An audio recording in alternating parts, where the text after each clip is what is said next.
5 років без електроенергії з материку. Восени 2015-го окупований Крим поринув у темряву. Почались віялові відключення. Це сталося через те, що на Херсонщині невідомі підірвали електроопори, які постачали енергію на півострів. Тоді кримсько-татарські активісти заявили, відновлення енергопостачання не буде. Не треба допомагати Росії окуповувати півострів. Українська влада, яка спершу тиснула на активістів і прагнула відновити електропостачання, згодом визнала доцільність блекауту. Як це було? Згадаємо. 2015-го – 1,5 роки війни з Росією і окупації Криму, а Україна все ще постачає на окупований півострів 80% всієї електрики. І нею, по суті, живляться російські військові бази, бо для потреб людей достатньо і потужностей місцевих станцій. Залишок великої електроенергії, він максимально йшов на укріплення військової сфери окупантів.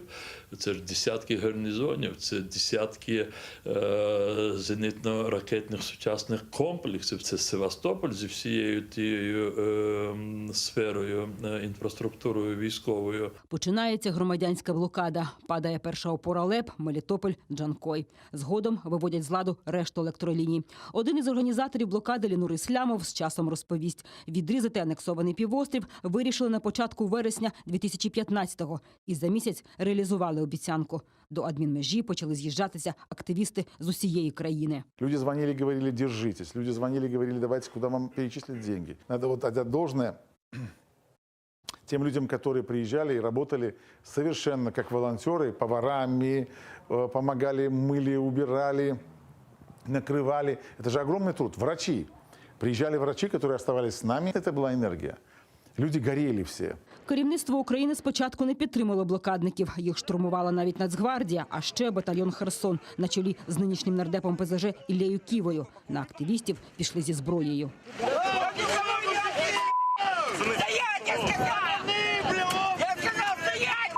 Позиція влади змінюється в грудні 2015-го. Росії ставить ультиматум. Буде постачання, якщо вона визнає Крим українським. Агресор каже ні. І прем'єр Арсеній Яценюк оголошує про тотальну блокаду Криму. І товарів, і енергії. В окупованому Криму без української енергії починаються віялові відключення, зупинка підприємств, транспорту, інфраструктурних об'єктів. Окупант, який бравурно заявляв, що проживе без української енергії, починає хаотично шукати, як підживити півострів. Перші місяці вона звозила зі всієї Росії генератори літаками з Далекого Сходу, там з Хабаровського краю. Потім вона почала будувати потужні теплоелектростанції на газу.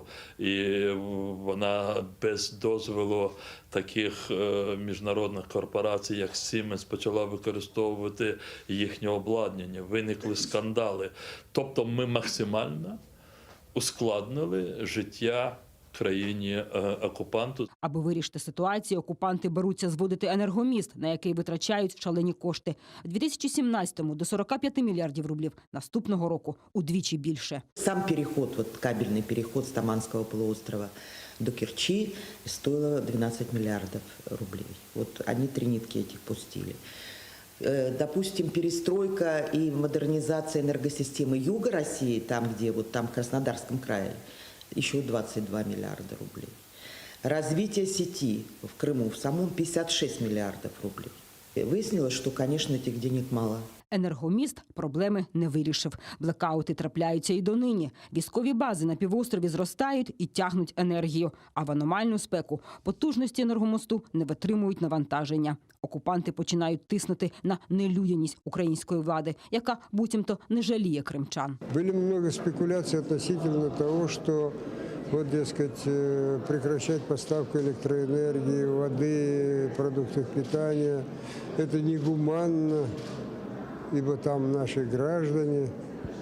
Я хотел бы напомнить, что в соответствии с международными нормами всю ответственность за социальное, политическое, правовое положение людей в оккупированной территории полностью несет оккупант. Окупований Крим стає тягарем – фінансовим та політичним – для російського агресора та кримської влади колаборантів. І поки агресор не вийде з півострова, ситуація для нього гіршатиме. Бо Україна ніколи не визнає Крим російським і не дасть про це забути цивілізованому світу. Жодний правитель України, хоч це президент, чи прем'єр-міністр, чи політики, народні депутати, жодний жоден з них не осмілиться настільки, скажімо, знаєте, поставити хрест на майбутньому України. 6 років окупації Криму показали, солодкі обіцянки агресора обернулись бідою. Блекаути і перепади напруги, пустують залізничні та автовокзали. Без дніпровської води виходять з ладу систему меліорації. Постійна посуха знищує будь-які перспективи сільського господарства.